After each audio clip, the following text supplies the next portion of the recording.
Prime Asia TV ਦੇਖ ਰਹੇ ਦਰਸ਼ਕਾਂ ਦਾ ਸਵਾਗਤ ਹੈ। ਮੈਂ ਹਾਮਿਦ ਕੁਮਾਰ ਤੇ ਤੁਸੀਂ ਦੇਖਣਾ ਸ਼ੁਰੂ ਕਰ ਚੁੱਕੇ ਹੋ ਸਾਡਾ ਖਾਸ program prime discussion with Jatinder Pannu. Program ਦੀ ਸ਼ੁਰੂਆਤ 'ਚ ਸਭ ਤੋਂ ਪਹਿਲਾਂ ਪੰਨੂ ਸਾਹਿਬ ਦਾ ਸਵਾਗਤ ਕਰਦੇ ਹਾਂ। ਪੰਨੂ ਸਾਹਿਬ, ਤੁਹਾਡਾ ਪ੍ਰੋਗਰਾਮ ਦੇ ਵਿੱਚ ਬਹੁਤ-ਬਹੁਤ ਸਵਾਗਤ ਹੈ ਜੀ। ਜੀ ਸ਼ੁਕਰੀਆ ਅਮਿਤ, ਸਤਿ ਸ਼੍ਰੀ ਅਕਾਲ ਜੀ। ਸਤਿ ਸ਼੍ਰੀ ਅਕਾਲ ਜੀ। ਪੰਨੂ ਸਾਹਿਬ, ਸਿੱਧੂ ਮੂਸੇਵਾਲਾ ਕਤਲ ਕਾਂਡ ਨੂੰ ਲੈ ਕੇ ਪੰਜਾਬ ਪੁਲਿਸ ਜਾਂਚ ਕਰ ਰਹੀ ਹੈ ਜੀ। ਨਾਲ ਲੱਗਦੀਆਂ ਸੂਬੇ ਦੀਆਂ ਹੋਰ ਜੋ ਪੁਲਿਸ ਨੇ ਉਹ ਵੀ ਮਦਦ ਕਰ ਰਹੀਆਂ ਨੇ, ਪਰ ਇਸ ਸਭ ਦੇ ਵਿਚਾਲੇ CBI ਨੂੰ ਜਾਂਚ ਜਾਣੀ ਚਾਹੀਦੀ ਹੈ। ਇਸ ਨੂੰ ਲੈ ਕੇ ਸੁਪਰੀਮ ਕੋਰਟ ਦੇ ਵਿੱਚ ਪਟੀਸ਼ਨ ਪਾਈ ਗਈ ਹੈ। ਇਹ ਸਾਰਾ ਮਾਮਲਾ ਕੀ ਹੈ ਜੀ? ਜਿਹੜੀ ਪਟੀਸ਼ਨ ਪਾਈ ਗਈ ਸੀ ਉਹ ਕੱਲ੍ਹ ਮਾਨਯੋਗ ਸੁਪਰੀਮ ਕੋਰਟ ਨੇ ਰੱਦ ਕਰ ਦਿੱਤੀ ਹੈ। ਉਹਨਾਂ ਨੇ ਰੱਦ ਕਰਨ ਲੱਗਿਆਂ ਇਹ ਵੀ ਆਖਿਆ ਕਿ ਇਹੋ ਜਿਹੀ ਪਟੀਸ਼ਨ ਦਾ ਕੋਈ ਫਾਇਦਾ ਨਹੀਂ। ਪੰਜਾਬ ਸਰਕਾਰ ਤੇ ਉਹਦੀ ਪੁਲਿਸ ਇਸ ਕੇਸ ਦੀ ਯੋਗ ਤਰੀਕੇ ਨਾਲ ਜਾਂਚ ਕਰਦੀ ਪਈ ਆ ਤੇ ਉਹਦੇ ਉੱਤੇ ਭਰੋਸਾ ਰੱਖਣਾ ਚਾਹੀਦਾ। ਇਹ ਉਹ ਗੱਲ ਮੈਂ ਕਹਿ ਰਿਹਾ ਜਿੰਨੀ ਕੁ ਅਖਬਾਰਾਂ ਵਿੱਚ ਆਈ ਹੈ। ਹੁਣ ਜਿਹੜੇ ਬੰਦੇ ਨੇ ਜਾ ਕੇ ਉੱਥੇ ਪਟੀਸ਼ਨ ਪਾਈ ਸੀ, ਉਹਨੇ ਕਿਉਂ ਪਾਈ? ਇੱਕ ਸਿਆਸੀ ਪਾਰਟੀ ਨਾਲ ਜੁੜਿਆ ਬੰਦਾ, ਇਸ ਕਰਕੇ ਕੁਝ ਲੋਕ ਕਹਿਣਗੇ ਕਿ ਜੋ ਸਿਆਸੀ ਲਾਭ ਲੈਣ ਵਾਸਤੇ ਪਾਈ ਸੀ। ਕੋਈ ਵੀ ਕਾਰਨ ਹੋ ਸਕਦਾ। ਉਹਦੀ ਪਟੀਸ਼ਨ ਸੁਪਰੀਮ ਕੋਰਟ ਨੇ ਮੰਨੀ ਨਹੀਂ। ਇਹਦੇ ਤੋਂ ਪਹਿਲਾਂ ਸਿੱਧੂ ਮੂਸੇਵਾਲਾ ਦੇ ਪਿਤਾ ਜੀ ਨੇ ਇੱਕ ਚਿੱਠੀ ਕਹਿੰਦੇ ਲਿਖੀ ਸੀ ਹੋਮ ਮਿਨਿਸਟਰ ਅਮਿਤ ਸ਼ਾਹ ਨੂੰ ਕਿ ਮੇਰੇ ਪੁੱਤਰ ਦੇ ਇਸ ਕੇਸ ਦੀ ਜਾਂਚ CBI ਤੋਂ ਕਰਵਾਈ ਜਾਣੀ ਚਾਹੀਦੀ ਹੈ। ਉਹਦਾ ਜਵਾਬ ਅਜੇ ਨਹੀਂ ਆਇਆ।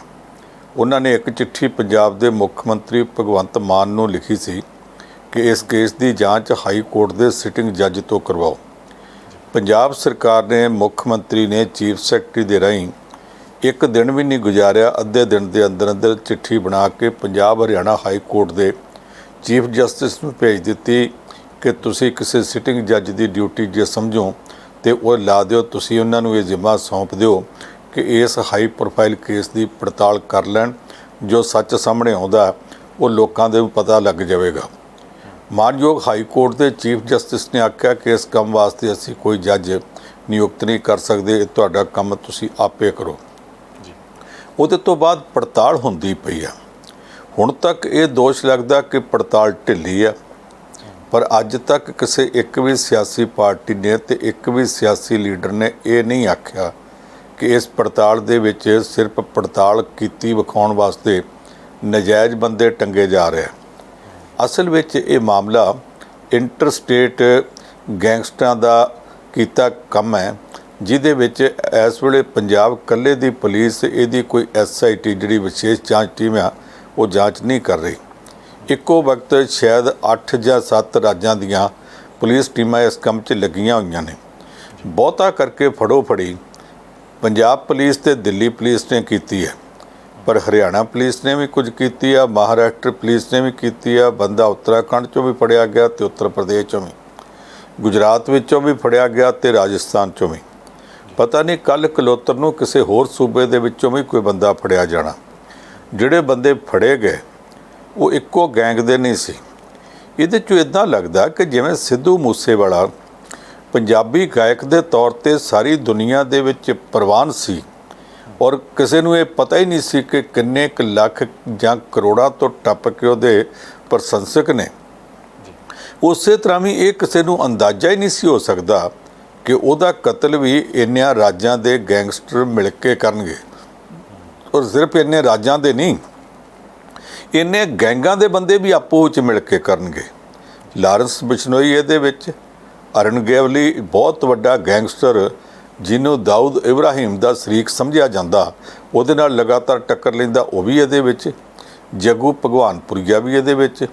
ਹੁਣ ਫੜੋ ਫੜੀ ਦਾ ਚੱਕਰ ਚੱਲਦਿਆਂ ਜਿਹੜਾ ਪਰਸੋਂ ਪੰਜਾਬ ਦਾ ਇੱਕ ਵੀਡੀਓ ਫੜਿਆ ਗਿਆ ਤੇ ਜਿਹੜਾ ਇੱਕ ਸਾਬਕਾ ਅਕਾਲੀ ਮੰਤਰੀ ਦਾ ਭਤੀਜਾ, ਮੈਂ ਅਕਾਲੀ ਮੰਤਰੀ ਦਾ ਨਾਂ ਜਾਣ ਕੇ ਨਹੀਂ ਲੈ ਰਿਹਾ ਕਿ ਅਕਾਲੀ ਮੰਤਰੀ ਦਾ ਉਹਦੇ ਨਾਲ ਪਤਾ ਨਹੀਂ ਹੈ ਕੋਈ ਉਸ ਤਰ੍ਹਾਂ ਆਪਸ ਵਿੱਚ ਮੇਲ ਜੋਲ ਹੈ ਕਿ ਨਹੀਂ ਹੈ। ਇਸ ਕੇਸ ਨਾਲ ਉਹਦਾ ਨਾਂ ਨਹੀਂ ਜੋੜਿਆ ਜਾ ਸਕਦਾ।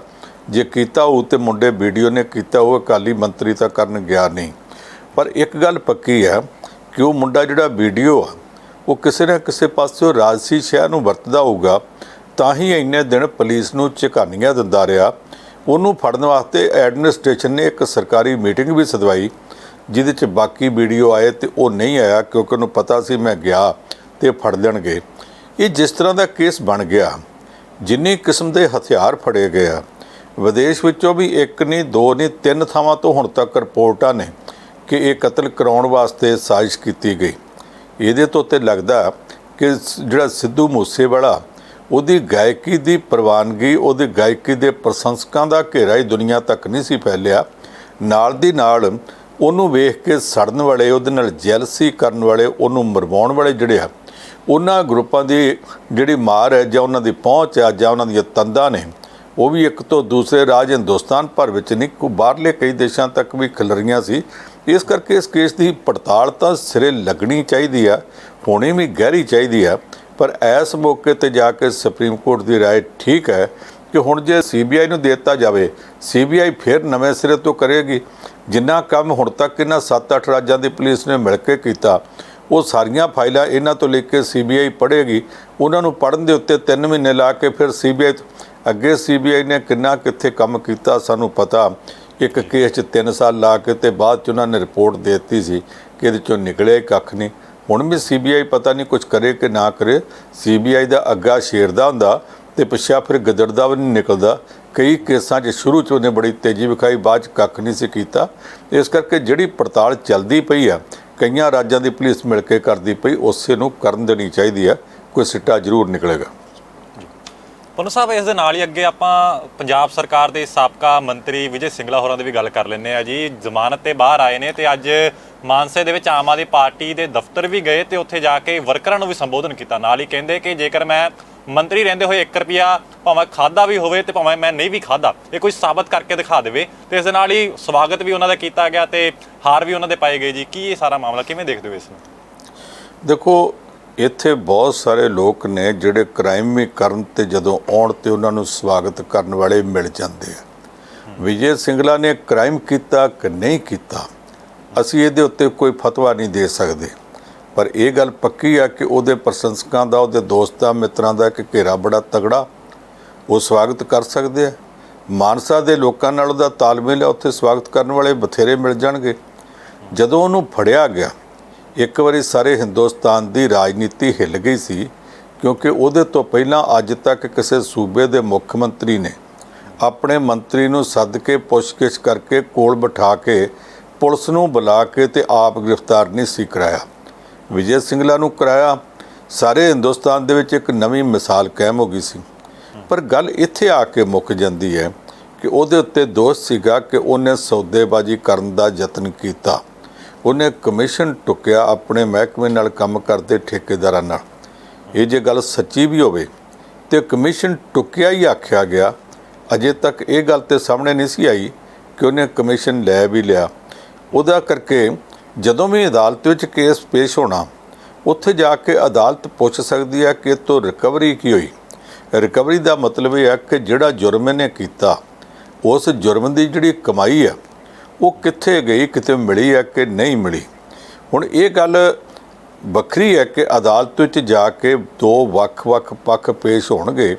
ਇੱਕ ਪੱਖ ਤੇ ਇਹ ਹੋਵੇਗਾ ਕਿ ਦੇਖੋ ਜੀ ਇਹਦੇ ਕੋਲ ਮਿਲਿਆ ਕੱਖ ਨਹੀਂ, ਕੋਈ ਰਿਕਵਰੀ ਨਹੀਂ ਹੋਈ। ਇਹਦੇ ਵਕੀਲ ਇਹ ਕਹਿਣਗੇ ਕਿ ਸਾਰਾ ਕੇਸ ਝੂਠਾ ਸੀ।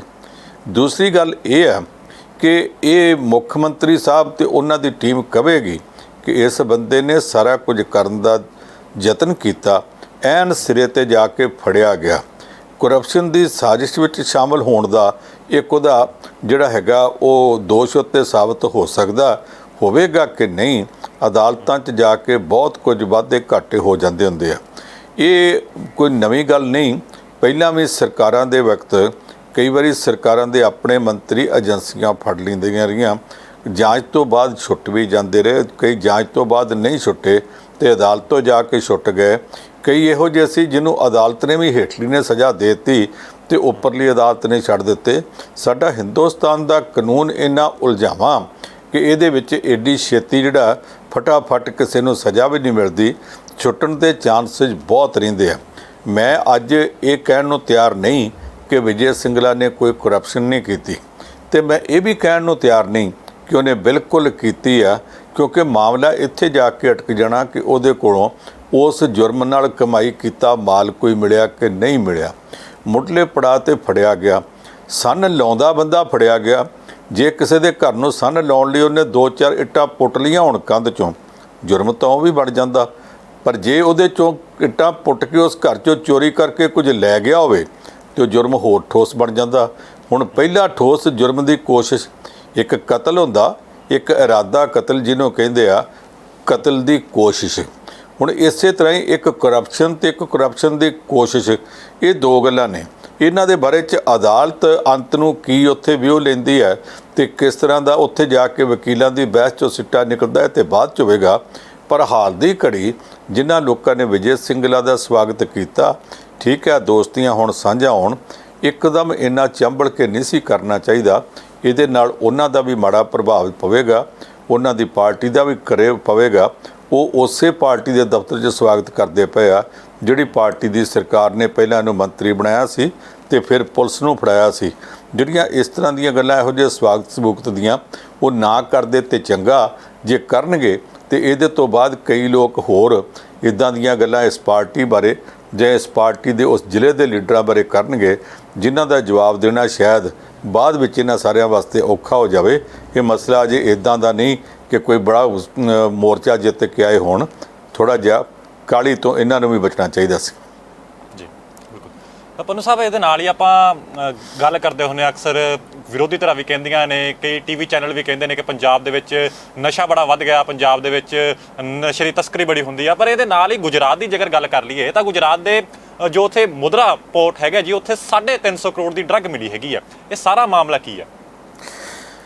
ਹਾਂ, 350 ਕਰੋੜ ਦੀ ਡਰੱਗ ਮਿਲੀ ਹੈ, ਬਹੁਤ ਵੱਡੀ ਰਿਕਵਰੀ ਹੈ, ਸ਼ਾਇਦ 70 ਕਿਲੋ ਹੈ।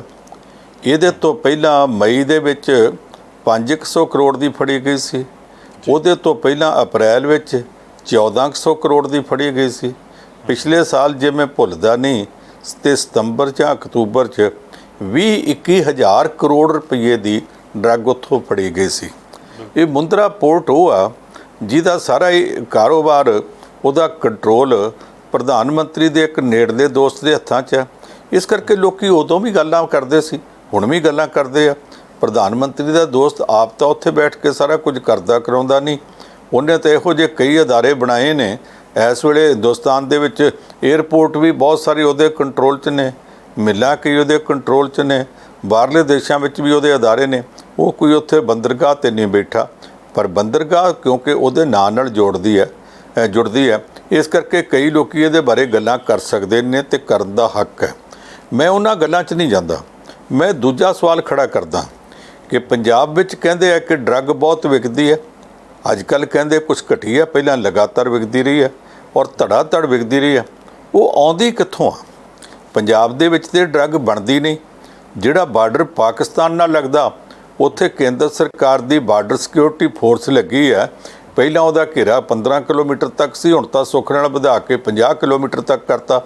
ਉੱਧਰੋਂ ਜੇ ਆਉਂਦੀ ਹੈ ਤੇ BSF ਕੀ ਕਰਦੀ ਹੈ? ਦੂਸਰਾ ਸਵਾਲ ਇਹ ਉੱਠਦਾ ਕਿ ਮੁੜ ਕੇ ਗੁਜਰਾਤ ਦੀ ਬੰਦਰਗਾਹ ਤੋਂ ਫੜੀ ਜਾਂਦੀ ਹੈ ਤੇ ਗੁਜਰਾਤ ਵਿੱਚ ਰੌਲਾ ਪੈਂਦਾ ਕੋਈ ਨਹੀਂ ਕਿ ਉੱਥੇ ਡਰੱਗ ਚੱਲਦੀ ਹੈ, ਲੋਕ ਨਸ਼ੇੜੀ ਹੋ ਗਏ ਆ। ਰਾਹ 'ਚ ਰਾਜਸਥਾਨ ਦੇ ਵਿੱਚ ਇਹੋ ਜਿਹਾ ਰੌਲਾ ਪੈਂਦਾ ਕੋਈ ਨਹੀਂ। ਇਹਦਾ ਮਤਲਬ ਇਹ ਹੈ ਕਿ ਰੂਟ ਫਿਰ ਗੁਜਰਾਤ ਤੋਂ ਇੱਥੋਂ ਤੱਕ ਤਾਂ ਪੰਜਾਬ ਵਿੱਚ ਆਉਂਦੀ ਹੈ ਤੇ ਪੰਜਾਬ ਹੱਬ ਬਣਿਆ ਪਿਆ ਨਸ਼ੀਲੇ ਪਦਾਰਥਾਂ ਦਾ। ਹੱਬ ਉਹ ਹੁੰਦਾ ਜਿੱਥੇ ਸਾਰੇ ਪਾਸਿਆਂ ਤੋਂ ਫਲਾਈਟਾਂ ਆ ਕੇ ਰੁਕਣ ਤੇ ਇੱਕ ਦੂਜੇ ਜਹਾਜ਼ 'ਚੋਂ ਸਮਾਨ ਬਦਲ ਕੇ ਦਿੱਲੀ ਤੋਂ ਗਿਆ ਜਹਾਜ਼ ਲੰਡਨ ਰੁਕੇ, ਉੱਥੋਂ ਹੱਬ ਦੇ ਵਿੱਚੋਂ ਅਗਲੇ ਪਾਸੋਂ ਸਮਾਨ ਲੈ ਕੇ ਇੱਕ ਫਲਾਈਟ ਫਰਾਂਸ ਨੂੰ ਚੱਲ ਜੇ, ਇੱਕ ਚੱਲ ਜਾਵੇ ਜਰਮਨੀ ਨੂੰ, ਇੱਕ ਚੱਲ ਜੇ ਨੀਦਰਲੈਂਡ ਨੂੰ, ਇੱਕ ਕੈਨੇਡਾ, ਇੱਕ ਅਮਰੀਕਾ ਨੂੰ। ਉਹ ਜਿਹੜਾ ਹੱਬ ਹੁੰਦਾ, ਇੱਥੇ ਪੰਜਾਬ ਹੱਬ ਬਣਿਆ ਰਿਹਾ ਬੜੇ ਚਿਰ ਤੋਂ। ਹੁਣ ਜੇ ਇੱਥੇ ਹੱਬ ਅੱਜ ਵੀ ਚੱਲਦੀ ਹੋਵੇ, ਮੈਨੂੰ ਨਹੀਂ ਪਤਾ ਚੱਲਦੀ ਕਿ ਨਹੀਂ ਚੱਲਦੀ। ਸਵਾਲ ਇਹ ਉੱਠਦਾ ਕਿ ਗੋਧਰਾ ਦੀ ਪੋਰਟ ਦੇ ਉੱਤੇ ਖਾਸ ਕਰਕੇ ਮੁੜ ਇੱਕੋ ਪੋਰਟ ਦੇ ਉੱਤੇ ਇੰਨੀ ਡਰੱਗ ਕਿਉਂ ਉਤਰਦੀ ਹੈ? ਤੇ ਦੂਸਰਾ ਇਹ ਕਿ ਜੇ ਉੱਥੋਂ ਡਰੱਗ ਉਤਰ ਕੇ ਪੰਜਾਬ ਤੱਕ ਆਉਂਦੀ ਹੈ ਤੇ ਗੋਧਰਾ ਦੀ ਪੁਲਿਸ ਕੀ ਕਰਦੀ ਹੈ? ਤੇ ਰਾਹ 'ਚ ਬਾਰਡਰ ਪੰਜਾਬ ਨਾਲ ਤੇ ਲੱਗਦਾ ਨਹੀਂ ਉਹਨਾਂ ਦਾ, ਰਾਜਸਥਾਨ ਦੀ ਪੁਲਿਸ ਕੀ ਕਰਦੀ ਹੈ? ਇਹ ਸਾਰਾ ਕੁਝ ਜੇ ਉੱਥੋਂ ਇੱਥੋਂ ਤੱਕ ਆਉਂਦਾ ਤੇ ਇਹਦਾ ਮਤਲਬ ਇਹ ਕਿ ਇਕੱਲੇ ਪੰਜਾਬ ਪੁਲਿਸ ਜਿਹੜਾ ਵਾ ਉਹਨੂੰ ਦੋਸ਼ੀ ਨਹੀਂ ਠਹਿਰਾਈ ਜਾਣਾ ਚਾਹੀਦਾ। ਜਿਹੜੇ ਰਾਹ ਦੇ ਵਿੱਚੋਂ ਸਿਰਫ ਪੰਜਾਬ ਦੀ ਸਰਕਾਰ ਪਿਛਲੀ ਹੋਵੇ ਜਾਂ ਹੁਣ ਵਾਲੀ, ਉਹਦਾ ਹੀ ਰੌਲਾ ਨਹੀਂ ਪੈਂਦਾ ਰਹਿਣਾ ਚਾਹੀਦਾ। ਜਿਹੜੀਆਂ ਪਿਛਲੀਆਂ ਦੋ ਸਰਕਾਰਾਂ, ਇੱਕ ਗੁਜਰਾਤ ਜਿੱਥੇ ਮਾਲ ਆਣ ਕੇ ਉਤਰਦਾ ਤੇ ਦੂਜੀ ਰਾਜਸਥਾਨ ਜਾਂ ਕੋਈ ਹੋਰ ਜਿਹਦੇ ਵਿੱਚ ਦੀ ਲੰਘ ਕੇ ਆਉਂਦਾ, ਉਹਨਾਂ ਨੂੰ ਵੀ ਪੁੱਛਣਾ ਚਾਹੀਦਾ ਵੀ ਤੁਸੀਂ ਇੱਥੇ ਕੀ ਖਾ ਕੇ ਸੌਂਦੇ ਹੋ, ਤੁਹਾਨੂੰ ਪਤਾ ਹੀ ਨਹੀਂ ਲੱਗਦਾ ਤੁਹਾਡੇ ਕੋਲ ਦੀ ਇੰਨਾ ਮਾਲ ਲੰਘੀ ਜਾਂਦਾ, ਤੁਸੀਂ ਕੀ ਕਰਦੇ ਪਏ ਹੋ। ਅੱਜ ਤੱਕ ਉਹਨਾਂ 'ਚੋਂ ਕਦੇ ਕਿਸੇ ਸਰਕਾਰ ਨੂੰ, ਨਾ ਗੁਜਰਾਤ ਵਾਲੀ ਨੂੰ ਨਾ ਰਾਜਸਥਾਨ ਵਾਲੀ ਨੂੰ ਕਦੇ ਕਿਸੇ ਨੇ ਪੁੱਛਿਆ ਹੀ ਨਹੀਂ ਕਿ ਤੁਸੀਂ ਇੱਥੇ ਕੀ ਕਰਦੇ ਆ। ਜੇ ਇੰਟਰਨੈਸ਼ਨਲ ਬਾਰਡਰ ਵਰਗੀ ਹੁੰਦੀ ਆ ਬੰਦਰਗਾਹ ਵੀ, ਇੱਕ ਕਿਸਮ ਦਾ ਇੰਟਰਨੈਸ਼ਨਲ ਬਾਰਡਰ ਹੁੰਦਾ, ਉੱਥੇ ਆ ਕੇ ਨਾ ਕੁਝ ਉਤਰਦਾ ਤੇ ਉੱਥੇ ਵੀ ਚੌਕਸੀ ਰੱਖੀ ਜਾਣੀ ਚਾਹੀਦੀ ਆ। ਹੁਣ ਜਿਹੜੀ ਤਾਜ਼ਾ ਰਿਕਵਰੀ ਆ, ਇਹਦੇ ਉੱਤੇ ਬਹੁਤਾ ਖੁਸ਼ ਨਹੀਂ ਹੋਣਾ ਚਾਹੀਦਾ ਕਿ 350 ਕਰੋੜ ਦੀ ਰਿਕਵਰੀ ਹੋ ਗਈ ਹੈ। ਸਮਗਲਰਾਂ ਦੀ ਬੋਲੀ 'ਚ ਇਹਨੂੰ ਟਿਪ ਆਫ ਦਾ ਆਈਸਬਰਗ ਕਹਿੰਦੇ ਆ। ਟਿਪ ਆਫ ਦਾ ਆਈਸਬਰਗ ਕੀ ਹੁੰਦਾ? ਸਮੁੰਦਰ ਦੇ ਵਿੱਚ ਬਰਫ਼ ਦਾ ਗਲੇਸ਼ੀਅਰ ਤਰਦਾ ਜਾਂਦਾ ਹੋਵੇ, ਉਹਦਾ ਜਿਹੜਾ ਉੱਪਰਲਾ ਹਿੱਸਾ ਉਹਨੂੰ ਟਿਪ ਆਫ ਦਾ ਆਈਸਬਰਗ ਕਹਿੰਦੇ ਆ ਕਿ ਗਲੇਸ਼ੀਅਰ ਤਰਦਾ ਹੋਵੇ 90% ਡੁੱਬਾ ਹੁੰਦਾ, 10% ਯਾਨੀ ਉਹਦਾ 10ਵਾਂ ਹਿੱਸਾ ਉੱਪਰ ਦਿਸਦਾ ਹੁੰਦਾ, ਉਹਨੂੰ ਟਿਪ ਕਹਿੰਦੇ ਆ। ਇਸੇ ਤਰ੍ਹਾਂ ਹੀ ਜਿਹੜੀ ਇਸ ਤਰ੍ਹਾਂ ਦੀ ਰਿਕਵਰੀ ਆ, ਕਿਤੇ 300 ਕਰੋੜ ਫੜਿਆ ਗਿਆ, ਕਿਤੇ 500 ਕਰੋੜ ਫੜਿਆ ਗਿਆ, ਇਹਨੂੰ ਸਮਗਲਰਾਂ ਦੀ ਬੋਲੀ 'ਚ ਟਿਪ ਆਫ ਦਾ ਆਈਸਬਰਗ ਕਹਿੰਦੇ ਆ। ਉਹ ਕਹਿੰਦੇ ਜੀ ਜਦੋਂ ਇੰਨਾ ਕੁ ਫੜਿਆ ਜਾਂਦਾ ਨਾ, ਤੁਸੀਂ ਸਮਝ ਲਓ 10% ਦੀ ਫੜਿਆ ਗਿਆ, 90% ਦੀ ਮਾਲ ਉਹਨਾਂ ਦਾ ਲੰਘ ਗਿਆ।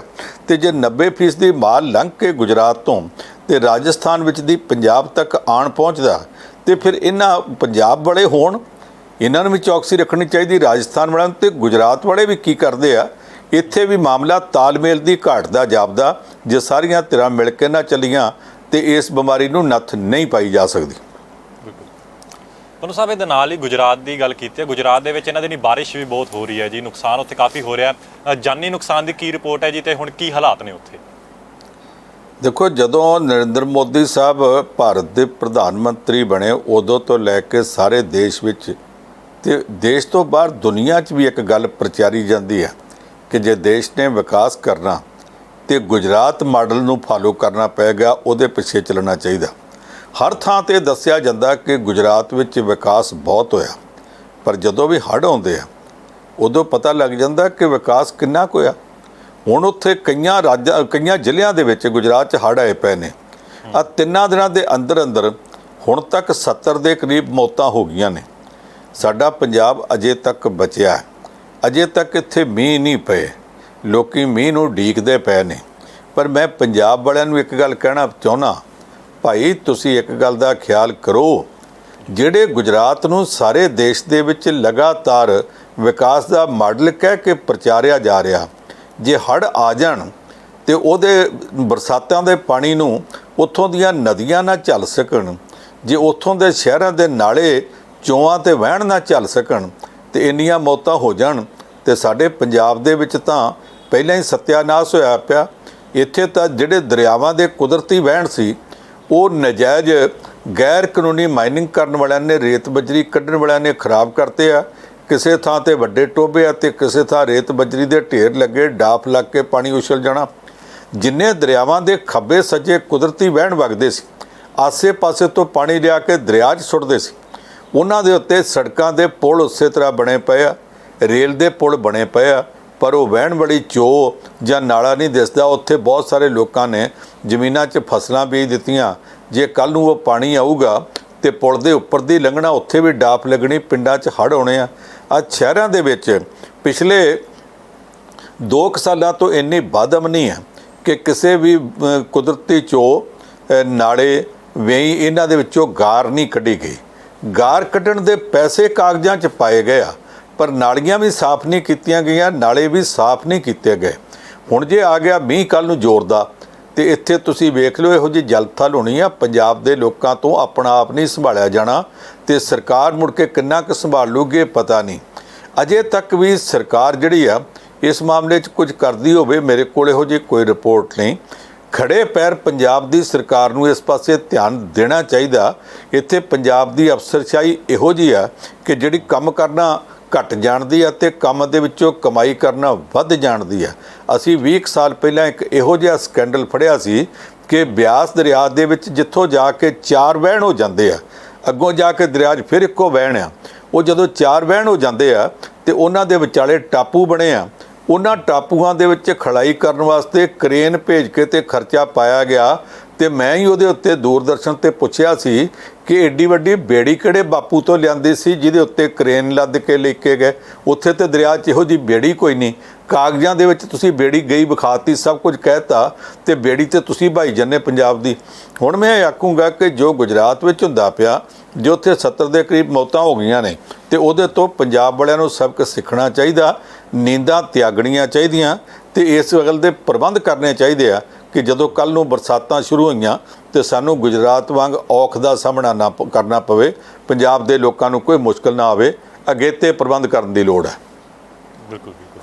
ਆਪਾਂ ਨੂੰ ਸਭ ਅਖੀਰ ਤੇ ਆਪਾਂ ਜਾਂਦੇ ਜਾਂਦੇ ਸ਼੍ਰੀਲੰਕਾ ਦੇ ਹਾਲਾਤਾਂ ਬਾਰੇ ਵੀ ਗੱਲ ਕਰ ਲੈਂਦੇ ਆ ਜੀ। ਜੋ ਹਾਲਾਤ ਨੇ ਉੱਥੇ ਤਸਵੀਰਾਂ ਲਗਾਤਾਰ ਨਿਕਲ ਕੇ ਸਾਹਮਣੇ ਆ ਰਹੀਆਂ ਨੇ ਪ੍ਰਧਾਨ ਮੰਤਰੀ ਦੇ ਨਿਵਾਸ ਤੋਂ, ਰਾਸ਼ਟਰਪਤੀ ਦੇ ਨਿਵਾਸ ਤੋਂ, ਤੇ ਇਹਨਾਂ ਦਿਨਾਂ ਦੇ ਵਿੱਚ ਨਾਲ ਹੀ ਪੈਰਲਲੀ ਚਰਚਾ ਵੀ ਚੱਲੀ ਹੈ ਕਿ ਭਾਰਤ ਆਪਣੀ ਫੌਜ ਉੱਥੇ ਭੇਜ ਸਕਦਾ। ਇਹਦੇ ਪਿੱਛੇ ਕਿੰਨੀ ਕੁ ਸੱਚਾਈ ਹੈ ਜੀ? ਕੀ ਤੱਥ ਨੇ ਇਹਦੇ ਪਿੱਛੇ?